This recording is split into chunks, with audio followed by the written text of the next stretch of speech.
तो मास परसेंट कर रहे थे हम। मास परसेंट क्या था? Mass percent of A component A is equal to mass of A और मास ऑफ सॉल्यूशन इनटू 100। मान लीजिए आपको किसी भी कंपोनेंट का मास परसेंट निकालना हो तो क्या उसका मास ओवर पूरे सॉल्यूशन का मास इनटू 100 ये आ जाएगा आपके पास। ऐसे एग्जांपल तुम्हारे एनसीईआरटी में भी है कि a solution is prepared by adding 2 gram of a component A in 18 gram of a other substance. Calculate the mass percent of A। कि क्वेश्चन क्या था कि 2 ग्राम मतलब A जो है मास ऑफ A कितना है? 2 ग्राम है, ठीक है। मास ऑफ अदर सब्सटेंस 18 ग्राम। एक कंपोनेंट ए है उसका 2 ग्राम, किसमें? एक दूसरा कंपोनेंट है बी सी जो भी है, उसके 18 ग्राम में क्या किया गया? उसे डिसोल्व किया गया, उसे मिलाया गया। अब क्या करना आपको? मास परसेंट ऑफ ए निकालना है। तो मास ऑफ सॉल्यूशन क्या हो जाएगा? पहले तो ये देखो, मास ऑफ सॉल्यूशन क्या हो जाएगा? ए कंपोनेंट का 2 ग्राम प्लस दूसरा कंपोनेंट बी है उसका मास 18 ग्राम, टोटल कितना हुआ? 20 ग्राम। अब mass percent of A, mass percent of A क्या होगा आपके पास? Mass percent of A, mass of A कितना है? 2 gram over mass of solution कितना है? 2 + 18 20 ग्राम इनटू 100। ये देखिए ग्राम से ग्राम कैंसिल, 2 से 10 और 10 से ये 10 हो जाएगा। कितना हो जाएगा मास परसेंट आपके पास? 10 हो जाएगा। ये था आपके पास क्वेश्चन 10%। ये है आपके पास 10%। ये करना है आपको। मास परसेंट ऑफ ए निकालना है तो आपको इस तरह से करना होगा, क्या? मास of A over mass of solution into 100। इस कंपोनेंट का निकालना पड़ेगा। मान लीजिए आप 18 ग्राम वाले का, तो 18 ओवर 20 इनटू 100 ये कर लीजिए। 18 ओवर 20 इनटू 100, या पूरा परसेंटेज 100 है, 100 में से 10 निकाल दीजिए, 90% दूसरे सब्सटेंस का रह जाएगा। सिंपल। ये जो छोटी क्लास में आप जो चीजें पढ़ते थे वो चीजें हैं जो छोटी क्लास में पढ़ते थे हम, उस तरह की चीजें हैं। ये था मास परसेंट, ठीक है। मास परसेंट किसी का निकालना हो, जिस कंपोनेंट का निकालना हो उसका मास ओवर मास ऑफ सॉल्यूशन, जो टोटल मास है सॉल्यूशन का, इनटू 100 क्या जाएगा आपके पास? मास परसेंट आ जाएगा। ये है मास परसेंट, जो कि बहुत इजी चीज है, इजी क्वांटिटी थी निकालने के लिए जो आपके पास ये था। नेक्स्ट आपके पास मास परसेंट के बाद में मोल फ्रैक्शन। मोल फ्रैक्शन, तो मोल फ्रैक्शन देखिए क्या होगा? Mole fraction, mole fraction, mole fraction देखिए, मोल फ्रैक्शन क्या होगा आपके पास? ये होगा मोल फ्रैक्शन,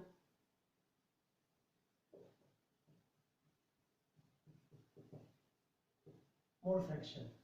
तो मोल फ्रैक्शन क्या है? मोल फ्रैक्शन है it is the ratio, it is the ratio, it is the ratio of the number of moles of a component, number of moles of a component to the total, to the total number of moles of solution। ये क्या होगा? Ratio होगा। किसका ratio होगा? Component के मोल का किससे?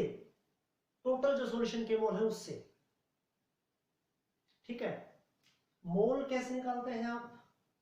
बताया आपको, 9th क्लास से पढ़ते आ रहे हैं आप। Given mass over molar mass, given mass over molar mass. मान लीजिए एक सॉल्यूशन है, वो दो कंपोनेंट से मिलकर बना है, ए कंपोनेंट से और बी कंपोनेंट से।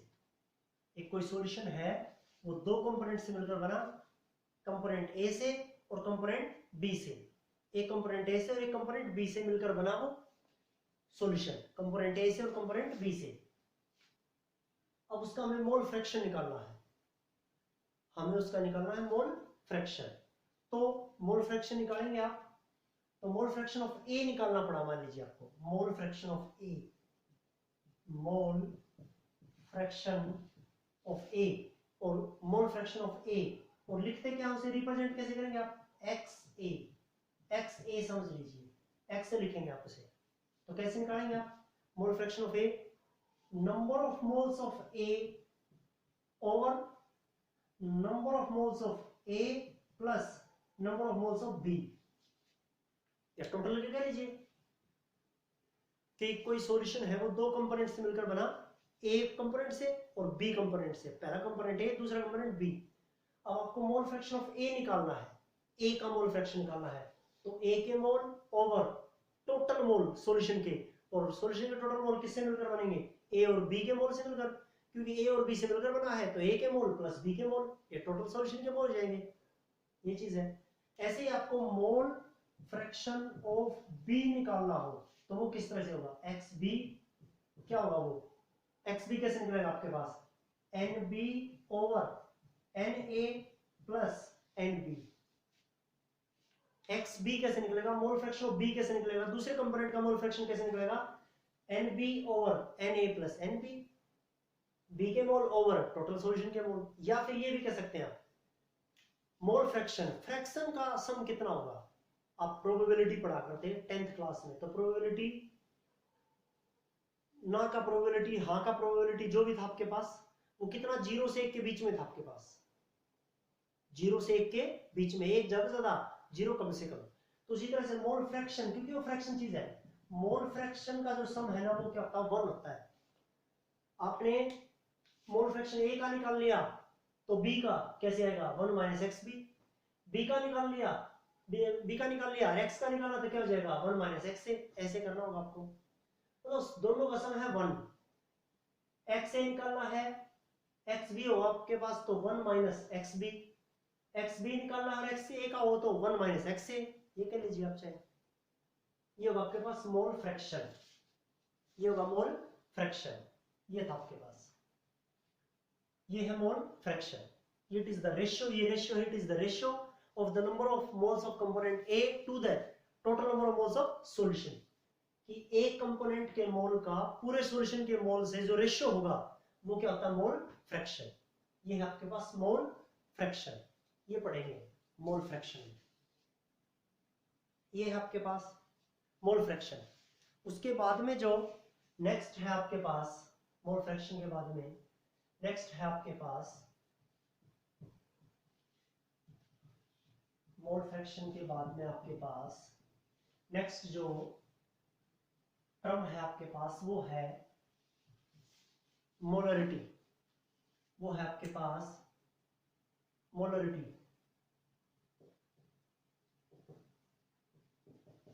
मोलरिटी है आपके पास। तो मोलरिटी क्या है, सुनिए बड़े ध्यान से, molarity it is number, it is the number of moles of solute present, it is the number of moles of solute present in 1 liter of a solution, it is the number of moles of solute present in given amount of solute in liter, number of moles of solute, solute के कितने मोल present है किसमें, solution के 1 litre में। अब पता अपना solution किससे मिलकर बनता है, सोल्यूट और सोलवेंट से। सोल्यूट क्या होता है, जो कम अमाउंट में प्रेजेंट हो, सोलवेंट जो ज्यादा अमाउंट में प्रेजेंट हो। सॉल्यूशन के 2 कंपोनेंट होते हैं, एक सोल्यूट और एक सोलवेंट। तो सोल्यूट जो लेसर अमाउंट में प्रेजेंट होता है, सोलवेंट जो हायर अमाउंट में प्रेजेंट रहता है। ये होता है सॉल्यूशन के 2 component. Solution is prepared from 2 components, one is solute and other is solvent. Solute which is present in lesser amount and solvent is present in larger amount or higher amount. Solution 2 component से मिलकर बनता है, एक solute एक solvent. Solute जो कम मात्रा में, solvent जो ज्यादा मात्रा में हो, ये होता है सॉल्यूशन। 9th क्लास से पढ़ रहे हैं आप इन चीजों को। तो ये है आपके पास। अब मोलरिटी सॉल्यूशन की क्या होगी, it is the number of moles of solute present in given amount of A solution in litre, और कह लीजिए it is the number of moles of solute present in 1 litre of A solution, 1 litre of A solution, solution के 1 litre में solute के कितने moles present हैं, वो क्या होती है मोलरिटी, उसे हम कहते हैं मोलरिटी। तो देखिए मोल्स बताया मैंने आपको, मोल्स कैसे निकालते हैं, यहाँ मोल्स का फॉर्मूला क्या होता है, given mass over molar mass. 9th class से पढ़ रहे हैं आप इन चीजों को, given mass over molar mass, ये होता है मोल्स, क्या given mass over molar mass. तो देखिए इससे रिलेटेड एक न्यूमेरिकल करवा दें तो तुम्हारा यहां भी है और इजी भी है, गिवन मास और मोलर मास। तो क्या होगा, वो न्यूमेरिकल है आपके पास कि calculate the molarity of a solution which is prepared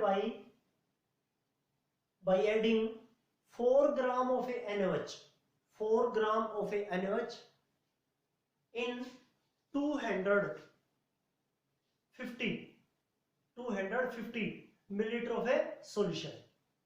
उस सॉल्यूशन की मोलरिटी कैलकुलेट करिए, उस सॉल्यूशन की मोलरिटी डिटरमाइन करिए जिसे बनाया गया है, कैसे बनाया गया है, 4 ग्राम NaOH, 4 ग्राम NaOH, NaOH मतलब कास्टिक सोडा, किसमें मिलाया गया, 250 millilitre of A solution. Solution की जो वॉल्यूम है वो है 250 मिलीलीटर, 250 मिलीलीटर सॉल्यूशन की वॉल्यूम है, उसमें 4 ग्राम NaOH डिसोल्व किया गया है। इस सॉल्यूशन की मोलरिटी निकालिए। तो देखिए गिवन मास ऑफ सोल्यूट, और सोल्यूट का गिवन मास, सोल्यूट कौन है यहाँ NaOH 4 ग्राम। क्यों बताया मैंने, सॉल्यूशन दो कंपोनेंट से मिलकर बना होता है, सोल्यूट और सोलवेंट से। सोल्यूट जो लेसर अमाउंट में होता है, सोलवेंट जो हायर अमाउंट में होता है। तो 4 ग्राम को मिलाया, मैं मतलब जो चीजें गिवन है वो लिख रहा हूं मैं बस, given mass of solute NaOH caustic soda sodium hydroxide NaOH ऐसा बोल रहा है वो, उसका मास है 4 ग्राम। गिवन वॉल्यूम ऑफ सॉल्यूशन, ये बोल रहा है वॉल्यूम ऑफ सॉल्यूशन, सॉल्यूशन की वॉल्यूम है 250 मिलीलीटर, 250 मिलीलीटर, 250 मिलीलीटर वो सॉल्यूशन है। ये दो चीजें गिवन है, आपको निकालना है मोलरिटी, ये दोनों चीजें गिवन है, बस इतनी छोटी सी न्यूमेरिकल है कि सोल्यूट का गिवन मास है, या सोल्यूट का मास जो है वो है 4 ग्राम। कौन सोल्यूट है वो, उसकी पहचान क्या, आइडेंटिटी क्या है, NaOH है वो, कास्टिक सोडा सोडियम हाइड्रोक्साइड है वो, किसे मिलाया गया 250 millilitre of solution, 250 millilitre solution में उसे डिसोल्व किया गया है, वो मिलाया गया है। अब क्या करना है, उसकी मोलरिटी आपको कैलकुलेट करनी है, मोलरिटी को निकालना है। तो मोलरिटी देखिए, मोलरिटी क्या होगी इसकी, 4 ग्राम NaOH है, 4 ग्राम NaOH है, तो मोलरिटी आपको कैलकुलेट करनी है। तो सबसे पहले मोलरिटी के लिए क्या आपके पास बताया, it is the number of moles of solute present in 1 litre of A solution.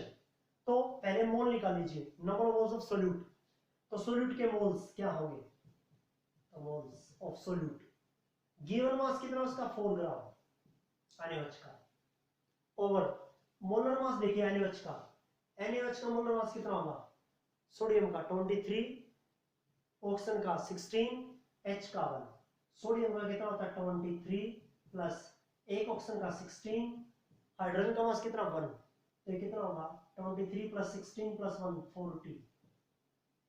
40 हो जाएगा इसका, 40 ग्राम पर मोल, ग्राम से ग्राम, 4 से 10, 1/10 कितना होता है 0.1 पर मोल, ऊपर जाएगा मोल इनवर्स ऊपर जाएगा, मोल हो जाएगा पॉजिटिव। ये मोल्स कैसे निकालते हैं, given mass over molar mass, given mass over molar mass. Given mass कितना है NaOH का 4 ग्राम, ये 4 ग्राम, ओवर मोलर मास कितना होगा NaOH का, सोडियम का 23, ऑक्सीजन का 16, H का हाइड्रोजन का 1, तो जोड़ दीजिए 23 प्लस 16 प्लस 1 कितना होगा 40, ये 40 लिख दिया मैंने मोलर मास, 40 ग्राम पर मोल, 4 ग्राम और 40 ग्राम, ग्राम से ग्राम कैंसिल, 4 से 10, 1/10 कितना होता है 0.1 मोल इनवर्स, ऊपर जाएगा मोल हो जाएगा सीधा।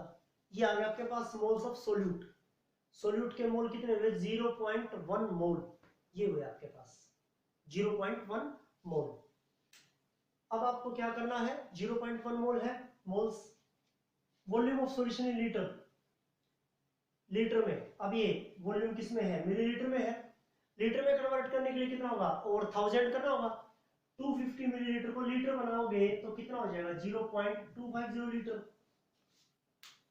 250 मिलीलीटर है, ओवर 1000 करोगे लीटर में कन्वर्ट करने के लिए इसे, ओवर 1000 करेंगे 1000 करेंगे तो कितना हो जाएगा 0.250 लीटर। बस 250 मिलीलीटर को लीटर में बदलो, बाद में 1000 करना होगा, कितना हो जाएगा आपके पास 0.250। तो मोलरिटी क्या होगा देखिए आपके पास, अब मोलरिटी, मोलरिटी क्या होगा moles of solute, it is the number of moles of solute. तो 0.1 मोल इतने हैं moles of solute, over volume of solution in litre, 250 millilitre को लीटर में कन्वर्ट करना तो क्या होगा 0.250 लीटर। बस डेसिमल के बाद कितने डिजिट है 1 2 3, ऊपर कितना एक ही, ये देखो 3 डिजिट कर रहे हैं ऐसे। अब कैंसिल, अब देखो ये 100 भाग में 250 हो जाएगा। डेसिमल के बाद में ऊपर डिजिट देख लीजिए 3 कर लो, नीचे भी 3 कर लो, 0 से 0 कैंसिल, 5 2 10, 5 5 25। 2/5 कितना होता है 500, 20 कितना होता है 5 4 20, 0.5 मोल लीटर ऊपर गया, लीटर इनवर्स, या फिर 0.4 मोल पर लीटर है। मोल पर लीटर को आप कैपिटल एम, मोलरिटी को आप कैपिटल एम से भी रिप्रेजेंट करते हैं, कैपिटल एम, ये भी लिख सकते हैं। ये था बहुत इजी न्यूमेरिकल था कि 4 ग्राम अनिवच को कास्टिक सोडा, सोडियम हाइड्रोक्साइड को कलो चाहे या कास्टिक सोडा कलो से आप उसको 250 मिलीलीटर ऑफ सॉल्यूशन में डिसोल्व किया गया, 250 मिलीलीटर सॉल्यूशन में डिसोल्व किया गया। क्या बतानी है, उसकी मोलरिटी बतानी है सॉल्यूशन की। मोलरिटी क्या होती है, मोल्स ऑफ सोल्यूट, सोल्यूट के मोल निकालेंगे आप, गिवन मास और मोलर मास। 4 ग्राम है उसका given mass, molar mass NaOH का कितना होता है ये देखो, कैलकुलेट किया अपना 40 ग्राम कर लो, 4/40 0.1 मोल आ जाएगा। ओवर लीटर में बदलो, 250 मिलीलीटर को लीटर में करेंगे तो क्या होगा 0.250 लीटर। बस कैलकुलेशन करना सीधा। ये था मास परसेंट, मोल फ्रैक्शन और मोलरिटी, ये 3 टर्म करनी है। मोलरिटी रहेगी वो आपको अगले लेक्चर में मिल जाएगी, मोलरिटी से रिलेटेड न्यूमेरिकल मिल जाएगा आपको, और इसका भी मोलरिटी से एक मोलरिटी इक्वेशन होगा, वो भी आपको नेक्स्ट लेक्चर में मिल जाएगा। तब तक के लिए इतना करना है आपको, इजी न्यूमेरिकल है, बहुत आसान, वो आसान ही बताई है अभी आपको, इतने तक करना आपको।